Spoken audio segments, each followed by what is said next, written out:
Bonjour tout le monde et bienvenue. C'est la première vidéo que je tourne.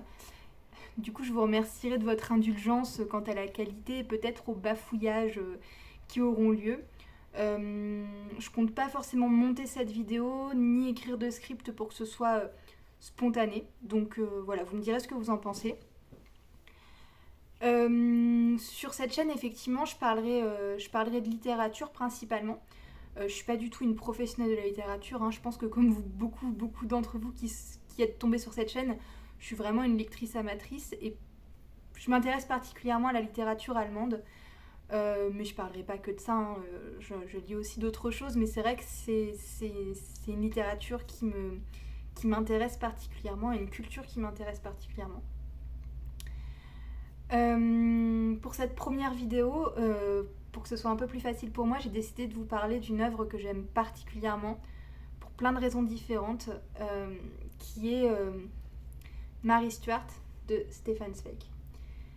Euh, Déjà sur Stefan Zweig, moi c'est sans doute un de mes auteurs préférés, je pense comme beaucoup, c'est pas très original. C'est un écrivain du XXe siècle autrichien, très connu pour ses nouvelles, notamment le joueur d'échecs, Amok, Lettres d'une inconnue, qui sont toutes d'une très grande qualité, mais qui est également connu pour son travail d'essayiste et de biographe. Il a écrit beaucoup de biographies, il a une œuvre biographique assez prolifique, c'est assez impressionnant. Je pense pas connaître d'auteur qui ait écrit autant de biographies. Euh, que ce soit sur des personnages historiques, des scientifiques, des écrivains, etc. Il a écrit notamment une biographie sur Marie-Antoinette qui est très connue. Il a aussi écrit des espèces de triptyques de biographie. Là, par exemple, sous la main, j'ai La guérison par l'esprit.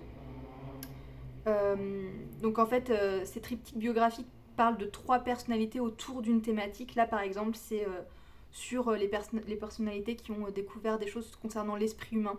Donc, il parle par exemple de Mesmer qui a découvert l'hypnose, de Mary Baker Eddy qui a créé une secte très connue aux États-Unis, portée autour de la foi, et de Freud, bien sûr, qui a découvert la psychanalyse. Voilà, sur Stefan Zweig, donc honnêtement, toutes ces biographies sont incroyables. J'en ai lu beaucoup, je vous les conseille toutes, selon vos affinités, vos envies, voilà ce que vous aimez. Franchement, faites-vous plaisir, il y en a beaucoup, donc c'est vraiment à découvrir. En tout cas, celles-ci sont pas très longues, elles sont moins longues que celles qui sont vraiment seules, en l'occurrence Marie Stuart et Marie-Antoinette. Et elles se lisent très bien. Sur Marie Stuart, alors moi personnellement, je suis pas quelqu'un de particulièrement passionné par l'histoire du XVIe siècle anglaise, ce qui ne m'a pas empêché d'adorer cette œuvre et d'être complètement, enfin de tomber en passe, enfin de me passionner par ce personnage qu'est Marie Stuart. Euh, c'est euh, c'est assez fou d'ailleurs, cet ouvrage a trôné dans ma bibliothèque pendant je pense plusieurs mois avant que je me mette à le lire parce que je l'avais acheté puisque j'adore Stefan Zweig et voilà, je m'intéressais pas particulièrement à Marie Stuart, je me disais que je le lirais un jour par curiosité et au final je pense que c'est sans doute l'ouvrage qui m'a le plus marqué, comme quoi faut jamais avoir d'a priori, hein, c'est assez marrant. Alors sur Marie Stuart, bon, je pense qu'on la connaît à peu près tous, au moins dans les grandes lignes. Elle est née, elle est née en 1530, elle est née en 1542 et elle est décédée en 1587, donc à peine 45 ans. Dès ses 6 jours, en fait, elle a été couronnée reine d'Écosse, voilà, de manière extrêmement précoce.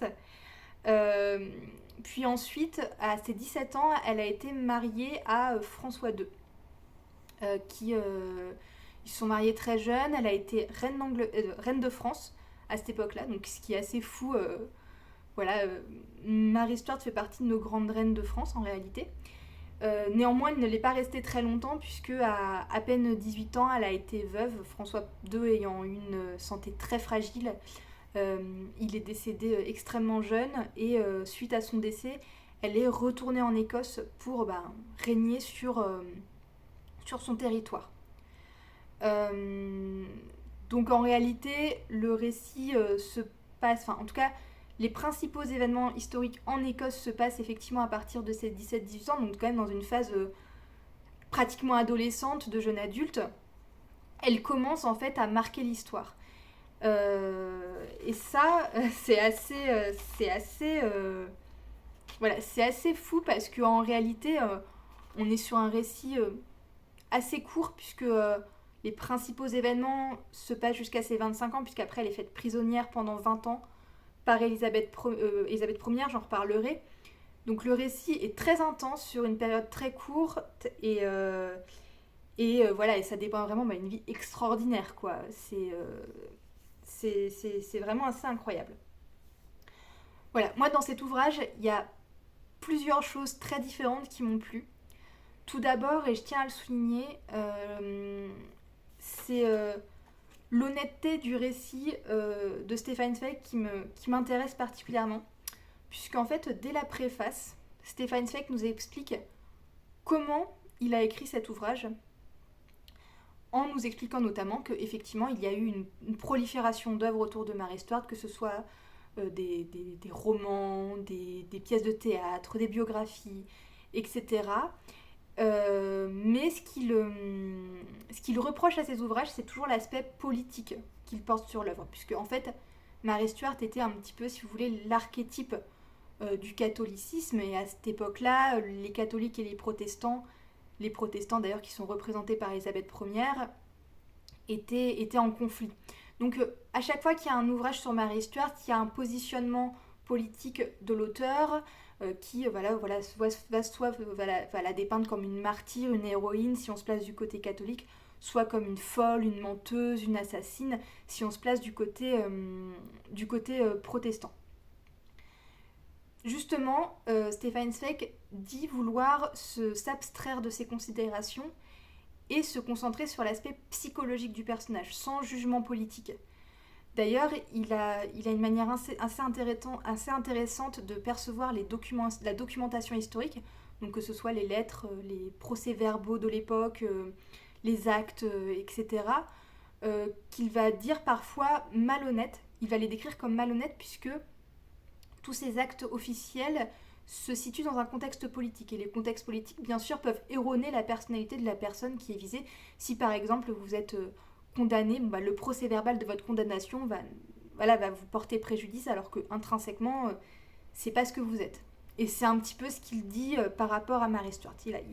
On sent qu'il a une réelle volonté de justice, dans le sens de porter justice au sens pur du terme, c'est-à-dire de reporter l'équilibre sur Mary Stuart, sans la porter au nu, mais sans la démonter, quoi. Donc c'est assez honnête, je trouve, dans l'écriture.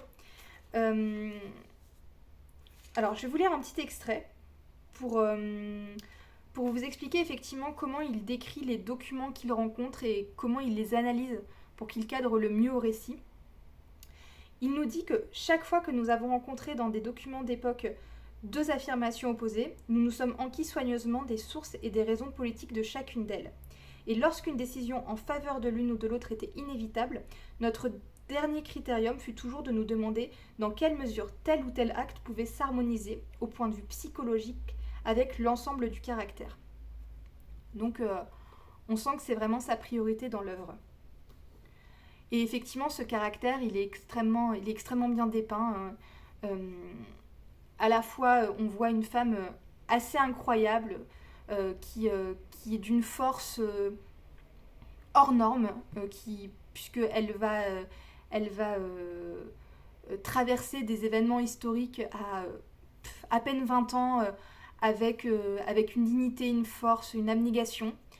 Voilà, tout en comme je vous l'ai dit, ne la portant pas en nu. Donc il y a quand même ce côté assez immature de Mary Stuart, qui reste une adolescente empreinte de passion. Il y a une vraie intimité qui est créée, une vraie proximité qui est créée avec le personnage, ce qui lui donne un caractère vraiment intemporel. Et c'est ça qui est intéressant, c'est qu'au final, d'un personnage dont on est séparé de presque 6 siècles, on se sent extrêmement proche, on a beaucoup d'empathie. On se dit mais mon Dieu, mais qu'est-ce qui va, voilà, comment j'aurais réagi à sa place, qu'est-ce que j'aurais fait à sa place. On n'est pas, voilà, c'est pas du tout, on n'est pas du tout placé en hauteur par rapport au personnage, on vit vraiment les choses avec elle, et ça c'est vraiment, vraiment très bien décrit. Et l'aspect psychologique de Mary Stuart est extrêmement bien détaillé.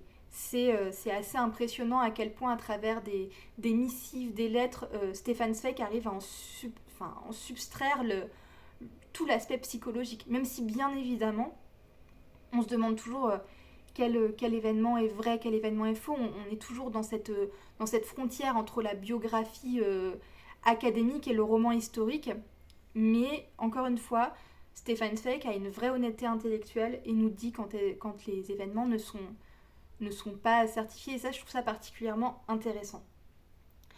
Enfin, moi, la troisième chose qui m'a le plus marqué dans cet ouvrage, on ne peut pas passer outre, c'est bien sûr la relation qu'entretient Mary Stuart avec Élisabeth Ier.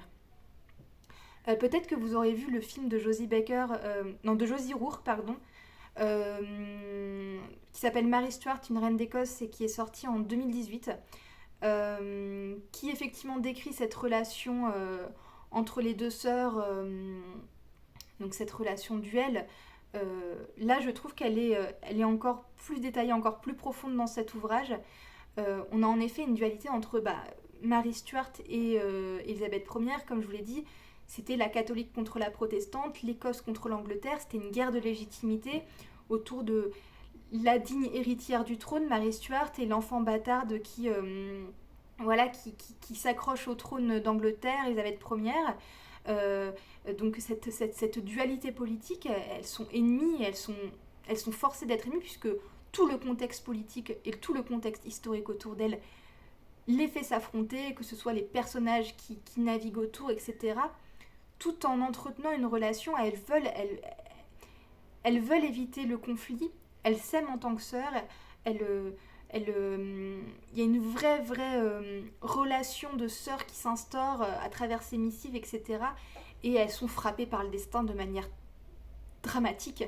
Voilà, et bien sûr, ça finit, comme on le sait, par la décapitation de Mary Stuart par Élisabeth Ier, qui veut asseoir sa légitimité, qui d'ailleurs, on sent tout l'aspect psychologique également d'Élisabeth Ier, qui elle, est beaucoup plus stoïque, beaucoup plus adulte, beaucoup plus triste aussi dans le récit.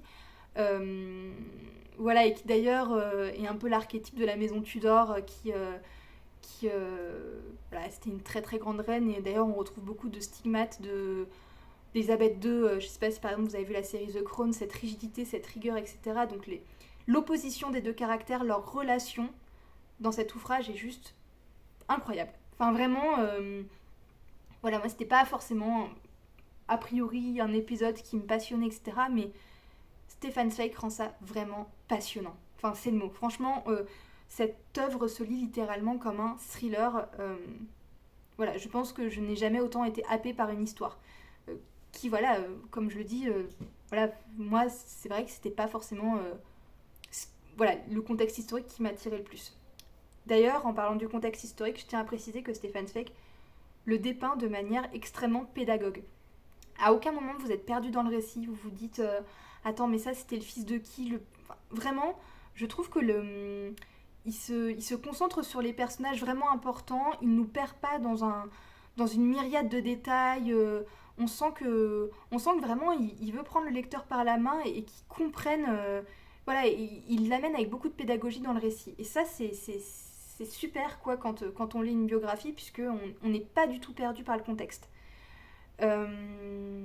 Donc pour moi c'est un ouvrage vraiment à mettre dans les mains de tous les lecteurs. Il n'y a pas du tout je veux dire que vous aimiez le récit historique, la grande histoire comme la petite histoire, que vous soyez passionné par l'évolution psychologique de personnages, que vous aimiez les relations intra-humaines, tout est en fait c'est vraiment il y a beaucoup d'humanité dans ce récit. Et c'est ça qu'on peut retenir de toute façon de toute l'œuvre de Stefan Zweig. Si vous le connaissez un petit peu, vous savez que c'était un auteur profondément humaniste qui aimait ses personnages et qui les décrit de manière phénoménale. Voilà, je pense avoir tout dit. J'espère que c'était pas trop brouillon En tout cas, moi je vous ai dit ce que j'avais sur le cœur concernant cet ouvrage et c'est bien ce qui compte. Moi je serais très très intéressée d'avoir votre avis si vous l'avez lu. Si vous ne l'avez pas lu, me dire est-ce que ça vous intéresserait de le lire. Est-ce que peut-être vous avez lu d'autres biographies de Stefan Zweig ou d'autres ouvrages. Et si par exemple vous avez d'autres biographies de Mary Stuart à me conseiller, je serais très très intéressée de savoir ça. Je vous laisse mettre tout ça en commentaire et puis je suis ravie qu'on échange. Voilà, donc je pense que je tournerai d'autres vidéos possiblement dans les prochaines semaines sur d'autres œuvres, peut-être sur des auteurs aussi, avoir peut-être une vision plus globale de l'œuvre de certains auteurs que j'aime beaucoup. Voilà, dites-moi ce que vous en pensez, n'hésitez pas à me faire des recommandations, je serai très à l'écoute et très intéressée. Je vous remercie d'avoir tenu jusque-là, je vous souhaite une très bonne journée et je vous dis à très bientôt. Au revoir.